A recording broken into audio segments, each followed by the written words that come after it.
What if I told you the only thing standing between me and losing my home was a secret I kept from my own son and his new wife? When I heard what my daughter-in-law and her mother were plotting, I realized just how close I came to losing everything. Want to know what really happened behind closed doors? Don't blink, this story has a twist you won't see coming. Let's take a little stroll down memory lane, shall we? My son Ethan, my youngest, my baby, the one who used to run around the backyard with a cape made from my good dish towels, finally found the one. Mallory, she was sweet, polite, and had a smile that could light up a room. I'll admit, I was relieved.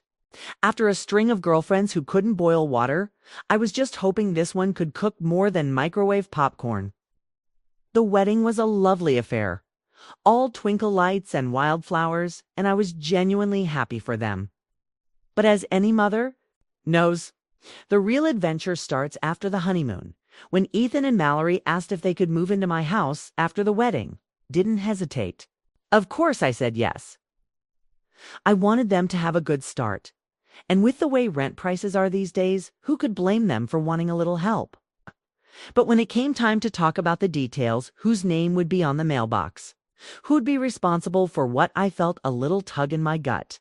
You know that feeling, don't you? That little voice that says, "Hold on, Mama. Let's just see how things go." Now, I could have handed over the deed, made it all official. I could have signed the house over to Ethan, let him and Mallory start their married life with a real sense of ownership. But something in me hesitated. Maybe it was the way Cheryl, Mallory's mother, kept dropping hints about making the place their own. Or maybe it was just years of experience, the kind you only get from raising 3 kids and surviving 2 decades of PTA meetings, bake sales, and teenage drama. Either way, I decided to keep the house in my name. Was it sneaky? Maybe, but I figured, what's the harm in waiting a little while? If everything went smoothly, I could always change my mind later. I didn't tell Ethan or Mallory about my decision. Not because I didn't trust them, but because I wanted to give them a chance to settle in, to see how they handled the responsibilities of running a household. I figured if they could keep the place tidy, pay the bills on time, and not drive each other or me crazy, then we could talk about making things more permanent. Till then, the house was still mine, and I was just helping out. Looking back, I think I made the right call. There's something to be said for trusting your instincts, especially when it comes to family. Seen too many friends rush into things only to regret it later. One neighbor signed her house over to her son and daughter-in-law right after the wedding. And 6 months later, she was living in her sister's basement because they decided to downsize. No, thank you. I wasn't about to let that happen. To me, of course, keeping the house in my name meant I had to be a little careful. I didn't want Ethan or Mallory to feel like I was hovering, or that I didn't trust them, so I played it cool. I let them decorate as they liked, within reason, no painting the living room neon green. Thank you very much, and I tried not to offer too much advice unless they asked for it. I wanted them to feel at home, even if, technically, it was still my home. And you know what? For a while, it worked. Ethan and Mallory settled in, and I enjoyed having them close by. We had Sunday dinners together, watched old movies, and even started a little garden out back. It felt good, seeing my son so happy, building a life with someone he loved. But in the back of my mind, that little voice kept whispering, just, wait, you did the right thing. Because as much as I wanted to believe everything would be perfect, I knew better. Life has a way of throwing curveballs when you least expect it. And as I'd soon find out, my little secret would turn out to be the best decision I ever made. Asterisk, asterisk, asterisk. The first few weeks after the wedding, I'll admit I was floating on a little cloud of hope. Mallory, my new daughter-in-law, was all sweetness and light, fluttering around the kitchen in her floral apron, offering me tea and asking if I wanted a slice of her famous banana bread. It was a little dry, but I smiled and ate every crumb. What else is a mother-in-law supposed to do? Ethan seemed happy, and I thought, well, maybe this is going to work out just fine. Even Cheryl Mallory's mother was around a lot, but I chalked it up to her wanting to help her daughter settle in. Family is family, right? And after all, I'd always believed that a little extra love never hurt anyone. But you know how it goes. Honeymoon phases are called that for a reason. They don't last forever. Started with little things, the kind you almost don't notice at first. I'd come over for Sunday dinner, and my favorite china set, the one my own mother gave me, was nowhere to be found. Instead, there were these chunky, modern plates on the table, all geometric patterns and sharp edges.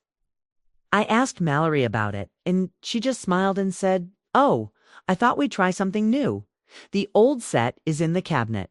I let it go, but I made a mental note to check that cabinet later. Then there was the living room. Now, I've always been a fan of classic, cozy decor, soft colors, a few family photos, maybe a vase of fresh flowers on the coffee table. But one afternoon, I walked in and nearly tripped over a new rug that looked like it belonged in a disco. The curtains had been swapped out for something sheer and sparkly. And right in the middle of the room was a neon pink lamp, glowing like a Vegas sign. I tried not to let my jaw drop, but I must have looked a sight, because Mallory giggled and said, "Isn't it fun? Mom, help me pick it out." I just nodded, biting my tongue. I mean, who puts a neon pink lamp in a colonial-style home? I guess I was learning that fun meant different things to different people. Cheryl, meanwhile, was making herself right at home. She'd pop in almost every day, arms full of shopping bags, and start rearranging things or suggesting improvements. One day it was new throw pillows. The next it was talk of knocking down a wall to open up the space. I'd barely get my coat off before she'd start in with her ideas. "You know, when you two own the house, you can really make it yours," she'd say, giving Mallory a little wink. I'd just smile and sip my tea, thinking, "Oh, honey, if only you knew." It wasn't just the decor either. I started noticing other changes. The garden I'd spent years tending was suddenly full of new plants, some of them lovely, but others that looked like they belonged in a tropical rainforest, not a New England backyard. My old rocking chair disappeared from the porch, replaced by a pair of sleek metal loungers that looked about as comfortable as sitting on a park bench. Even the mailbox had been swapped out for a shiny new one with Mallory and Ethan's names, painted on the side in big loopy letters. I had to laugh at that one after all. The house was still in my name. But I suppose a little paint never hurt anyone. Still, I couldn't shake the feeling that I was being slowly pushed out of my own home. It was subtle, but it was there. Mallory and Cheryl would have long conversations in the kitchen, their voices dropping to a whisper when I walked in. Sometimes I'd catch a look between them, a little smirk or a raised eyebrow, and I'd wonder what they were plotting. I tried to tell myself I was imagining things, that I was just being sensitive. But after raising 3 kids, you learn to trust your gut. One afternoon, I came by to drop off some homemade soup. Ethan had caught a cold, and I wanted to make sure he was getting enough rest. As I walked in, I heard Cheryl's voice drifting from the living room. "Once the house is in your name, you can finally get rid of that old carpet and maybe even redo the kitchen. I know a contractor who could have it done in a week." Mallory laughed and said, "I can't wait. It'll be so nice to have a place that's really ours." I stood in the hallway, soup in hand, my heart pounding. So that's what this was about. I didn't say anything right then. I just set the soup on the counter, smiled, and asked how Ethan was feeling. But inside, I was glad, so glad that I'd listened to that little voice and kept the house in my name. I realized then that the honeymoon phase wasn't just about newlyweds adjusting to married life. It was about me, too, adjusting to a new role, a new dynamic, and, apparently, a new set of house rules. That night, as I sat in my own unredecorated living room, I thought about all the changes happening under my roof. I felt a mix of fear and excitement, fear that I might lose the home I'd built, excitement that I still had a say in what happened next. And maybe just maybe, a little bit of pride that I'd had the foresight to keep my cards close to my chest. Because if there's one thing I've learned, it's that a mother's instincts are rarely wrong. It was a Tuesday afternoon, the kind where the sun is shining just right and you think, maybe I'll treat myself to a little lemon bar and a cup of tea. I'd stopped by the house to drop off some fresh towels for Ethan and Mallory, 'cause, let's be honest, young people never seem to have enough clean towels. And I was just about to head out when I heard voices drifting from the kitchen. Now, I'm not one to eavesdrop. Okay, maybe just a little. After all, a mother's got to keep her ear to the ground, especially when her home is involved. I paused in the hallway, half hidden behind the coat rack, and listened. Mallory and Cheryl were deep in conversation, their voices low and urgent. I could hear the clink of teacups and the rustle of paper, probably one of Cheryl's endless lists. Once the house is in your name, you can finally get rid of that old carpet, Cheryl was saying, her tone brisk and businesslike. And maybe even she paused, and I swear I could hear her smirk. Ask your mother-in-law to stop coming over so much. Excuse me? I nearly choked on my lemon bar. My heart started pounding so hard I thought they might hear it from the kitchen. Fear and excitement hit me all at once. Fear that I was about to be evicted from my own family gatherings. Excitement at the sheer audacity of it all. The nerve. I mean, I know I can be a bit much sometimes. Who isn't? But to be banished? From Sunday dinners and birthday parties in the very house I'd built from the ground up.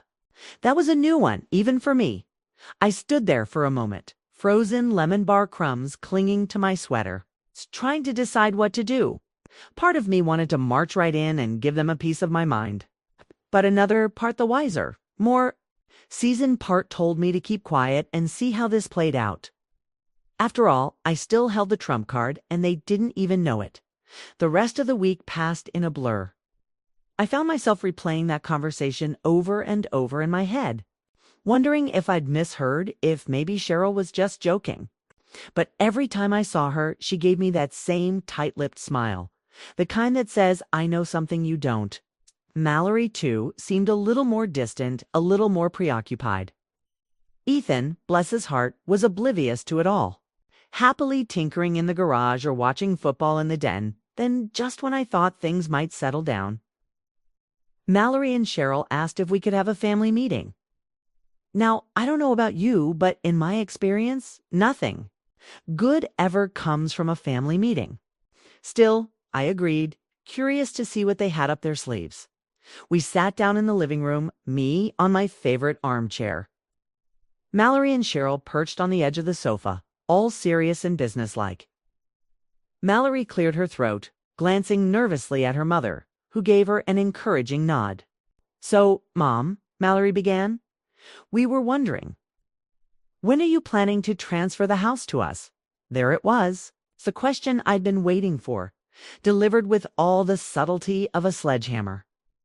I took a slow sip of my tea, letting the silence stretch just long enough to make them squirm. Then I smiled, leaned in, and said, Oh, sweethearts, the house is still mine. And it's going to stay that way for a while. You should have seen their faces. Looks could kill. I'd be haunting that neon pink lamp right now. Cheryl's mouth dropped open, and Mallory's cheeks turned the color of ripe tomatoes. For a moment, nobody said a word. I could practically hear the gears turning in their heads as they tried to process what I'd just told them. Cheryl recovered first, smoothing her skirt and forcing a smile. Well, of course, we just thought, since you're not living here full-time anymore, it might make sense for the house to be in their name. I nodded, still smiling. I appreciate your concern, Cheryl, but I'm not quite ready to let go of this place just yet. It's been my home for a long time, and I want to make sure it stays in the family for everyone. Mallory looked down at her hands, twisting her wedding ring nervously. We just thought it would be easier. That's all, she mumbled. I reached over and patted her knee. I know, honey.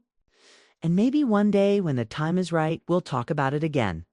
But for now, let's just enjoy being a family, okay? The tension in the room was thick enough to cut with a knife, but I held my ground. I could see the disappointment in their eyes, but I also saw something else. Respect, maybe?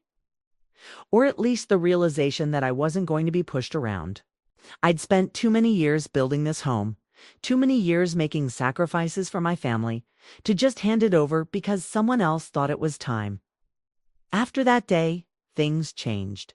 Cheryl stopped dropping by unannounced, and Mallory seemed a little more thoughtful, a little more careful with her words. Ethan, bless him, never said a thing. Maybe he knew better. Or maybe he was just happy to have his mother and wife under the same roof. Even if it was a little awkward at times, as for me, I felt a strange sense of relief. I'd faced my fear, stood my ground, and come out the other side stronger for it. And as I sat in my favorite chair that evening, sipping my tea and watching the sun set over the garden, I couldn't help but smile.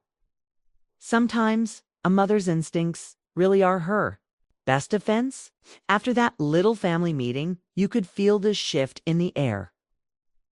It was as if everyone had finally realized that I wasn't just the sweet, apron-wearing mother-in-law who brought over soup and banana bread. I was also the woman who'd built a life, a home, and a family with her own two hands, and I wasn't about to be swept aside like last season's throw pillows. Mallory and Cheryl, to their credit, seemed to get the message loud and clear. The very next time I came over, I noticed my beloved china set had magically reappeared in the dining room hutch, gleaming as if it had never been tucked away in the back of a cabinet. I ran my fingers over the delicate blue pattern and smiled to myself. It was a small thing, but it felt like a peace offering, even more miraculous. That neon pink lamp, which had been glowing like a radioactive jellyfish in the living room, vanished without a trace. In its place was my old brass reading lamp, the one I'd picked up at a yard sale years ago and polished until it shone. The living room looked like itself again, cozy and familiar, and I could almost hear the walls sighing in relief. I didn't say a word about the changes, but I made sure to bring over a fresh bouquet of flowers for the coffee table, just to let them know I'd noticed. Cheryl, for her part, stopped dropping by unannounced with her improvement ideas. She still came around for Sunday dinners, but now she brought dessert and a genuine smile instead of blueprints and paint swatches. I think she realized that while she might be Mallory's mother, I was the matriarch of this house, and that counted for something.